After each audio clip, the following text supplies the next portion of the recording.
Back again with another episode of Hell No Podcast. I'm Nav. That's Amir. I'm the father.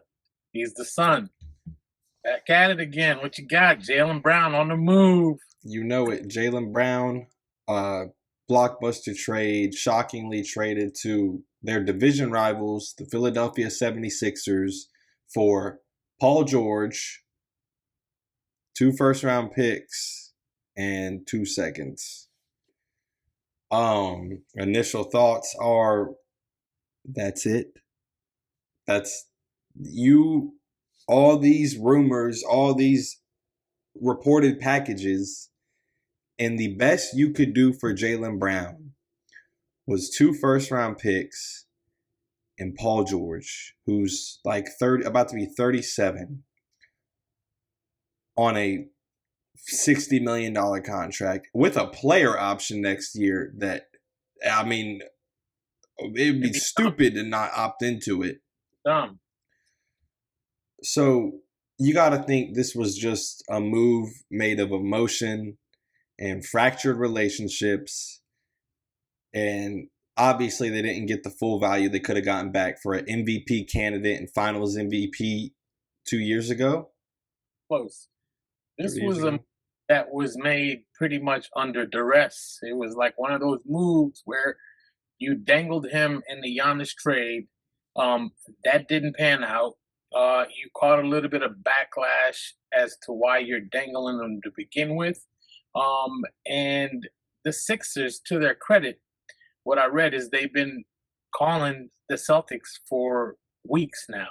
Yep. They just hung around and hung around. And the initial report was like 4 or 5 first-round picks in a young stud like VJ Edgecombe or, Maxey, which they're not going to ever trade Maxey, but that's what was the initial report. That kind of package is what can bring Jaylen Brown to your city. You got to think at some point it was an emotional decision for Brad Stevens. He didn't want to deal with Jaylen Brown anymore and everything that comes with Jaylen Brown being an outspoken person, an outspoken player, wanting his value, wanting his worth, and feeling disrespected by the fact that they have done nothing but put him in trade rumors since he gave them the best year of his career.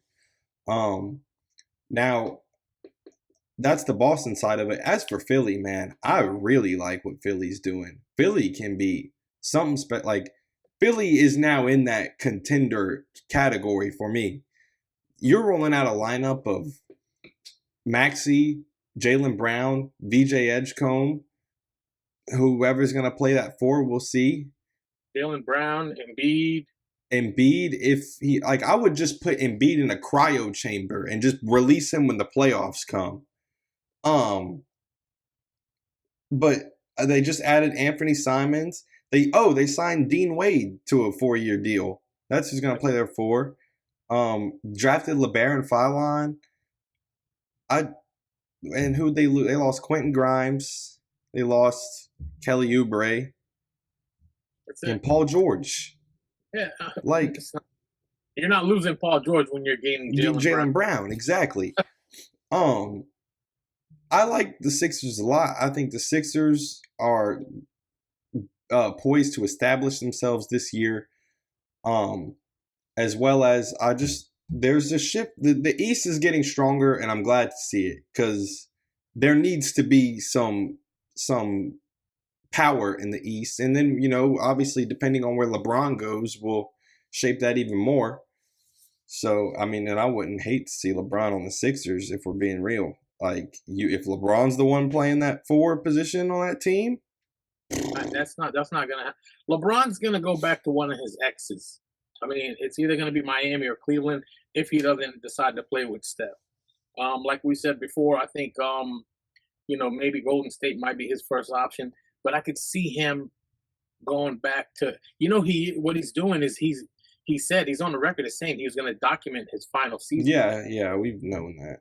They're going to do a documentary, and I think it just only makes sense for him to kind of either go back to Cleveland and end it there with the documentary in mind as the hometown kid coming back, or remedy what he did in Miami, similar to what he did in Cleveland, go back over there and make it right by Pat Riley, They gave up a bunch once when he left. When he came, and he left them at the altar. When he left, with Yep. really nothing to do. Um, Now, just a little side note: during the Olympic team, uh, the the warm ups, the sessions every day, him and Spoelstra will be out there before anybody ever got on the court. Yeah. So they would do the workout together, and they would have like these in-depth conversations about the strengths and the weaknesses of certain teams and how they're going to play them. So uh, he does hold Spoelstra in high Yeah, we regard. know he has a rapport with Spoelstra. He I loves mean, playing. He loves playing with Bam. So but and there's an opening there. LeBron could be the point guard. Can you imagine that? Him bringing the ball up that's what I would do. I would have him with play point. in Bam. He just You needs know, you have shooters, though. yeah, you have Bam be able to roam and do what he wants to do, and that's going to be a scary sight if Yeah. he does. You send out your vouch, Heat fan. All right, well, as we do this, we just got Jaylen Brown's statement to the city of Boston. First time we're hearing from him since the trade. I'll read it to you. First and foremost, thank you to the Most High. Even in the midst of adversity, I'm here with gratitude. I'm still processing how this all went down. I'm excited and disappointed at the same time. I earned my respect from the city. I never asked for shortcuts or any special treatment. I simply showed up every day, put my head down, and accepted every challenge. The relationships I built here, the battles we fought together, the championship we brought to this city, and the connection I shared with the fans, I'll carry on with me. Saying goodbye isn't easy when you've invested your heart into something. I'm big on respect, and actions speak louder than words. To the people of Boston, thank you. To the community I built here, I love you. And to the shifters, we are locked in for life. As one chapter closes, another begins. I'm excited for what's ahead and grateful for the opportunity to join Philadelphia. Every city has its own identity, its own passion, and its own expectation. I respect that, and I'm looking forward to earning that respect the only way I know how, through the work. Philly, throw the ball up. Let's get it. Well, it was never his fault because he never asked for a trade to begin with. That's what makes and this trade really wasn't necessary to be done right now. Yeah. It was kind of a knee-jerk reaction on the Celtics front office to make this happen like right now. Yep. You really didn't need to make this trade happen. You could have waited it out and fielded offers from here throughout the summer, and you could have probably put yourself in a better position to capitalize on somebody that may be available or some more picks that you Exactly. You could have just used him like you were already using him. You tried to go big fish hunting with him with Giannis. Now it immediately turned into, oh, he's our big fish piece, and to just salary dump him. Because essentially, like, it's almost like that's what you did. You didn't want to pay his 60-something million on the books. So you get a Paul George on a shorter deal who will be done sooner, and some picks. There was a report that said that they didn't want two max players on contract, the new ownership. Well, you're getting a guy that's pretty much on a max contract. You're paying him $55 million, and he's 37 years old, and he's injury prone.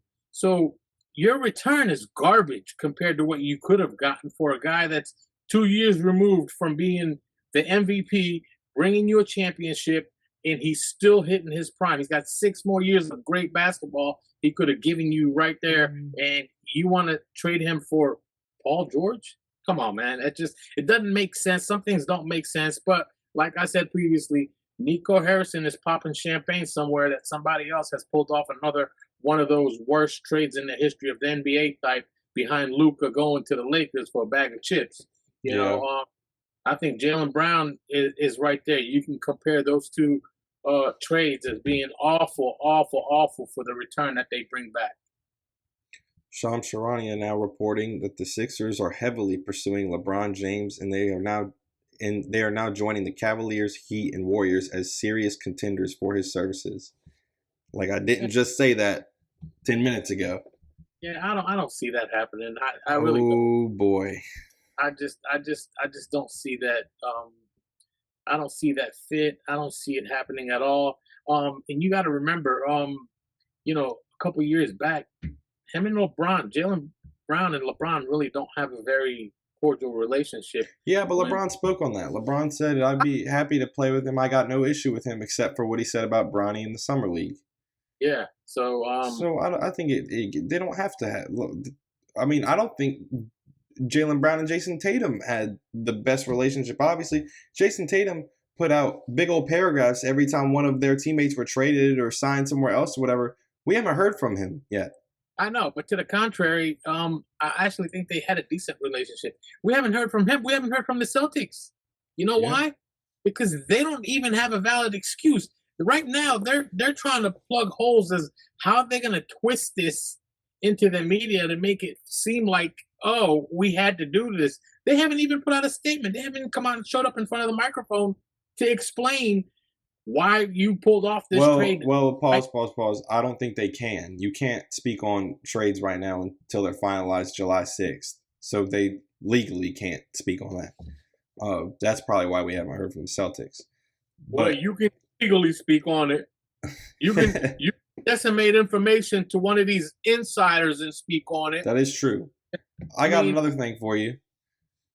The NBA testing some new rules at the Summer League, one of them being the new 1 free throw rule. When free throws are awarded, teams can take 1 free throw that'll either be worth 1, 2, or 3 points depending on the shot. Standard NBA free throw rules will apply in the last 2 minutes of the fourth quarter and during overtime. It's something the G League has used since the 2019 season to improve the flow of the game. How do you feel about that? Just you get 1 free throw for 2 points. If you miss, double or nothing. I like it. I mean, change it up. You know what? I'll have my team shooting free throws every day, all day, till they're blue in the face, and I'll take 1 free throw for 3 points. Yeah. I don't hate it. I think it's, we'll see how it goes in the Summer League, but why? You usually burn about 45 seconds to a minute taking 2 free throws. Exactly. Be quick. And the ball bounces, the guy steps out, he daps up the whole team before he comes back in, and he throw the ball back, he takes a couple of dribbles, and come on, give me 1 free throw, 3 Just points. Put 3 points on the board. Yep. I don't hate it. Don't hate it. Ain't something up. Also incentivizes you to be a better free throw shooter. You're not getting as many chances. I have my team shooting free throws every time we're in the gym. Another report I want to speak about, this one might get a little personal. The New York Knicks have tried feverishly to trade for New Orleans Pelicans center Yves Missi after losing Mitchell Robinson, but offers have been rejected multiple times. The Pelicans view Yves Missi as a vital core figure, and the message is that he's unavailable. What?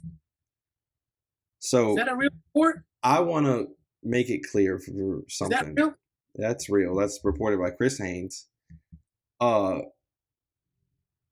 The Pelicans have won no more than they've won 20-something games in each of the past 2 years. And you are viewing a developmental center who you didn't even really play last year. He was getting final Messi as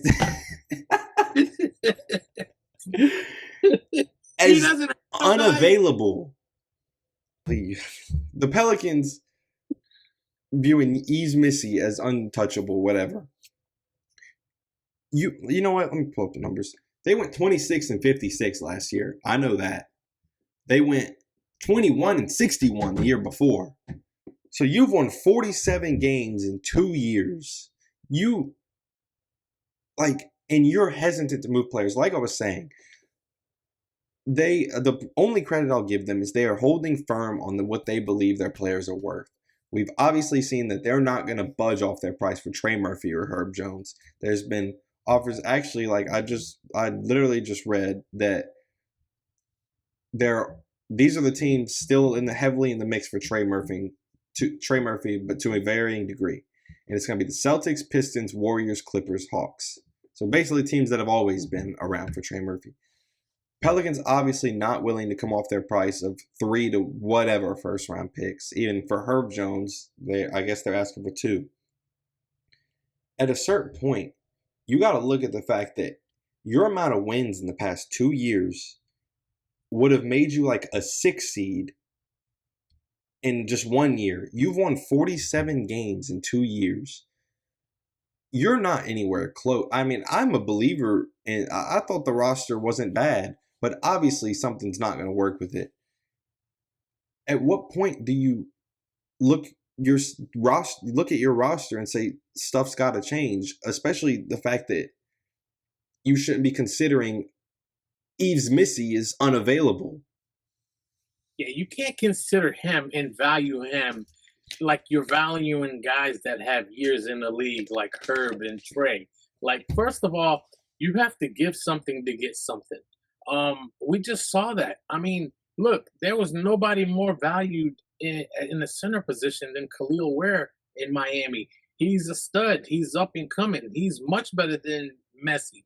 Um, and they had to give up the whole roster just to get the guy that they wanted. Yeah, it is Giannis. I get it, but this guy hasn't done anything to make you feel like you need to hold on to that piece. Like, he's not a cornerstone foundational piece.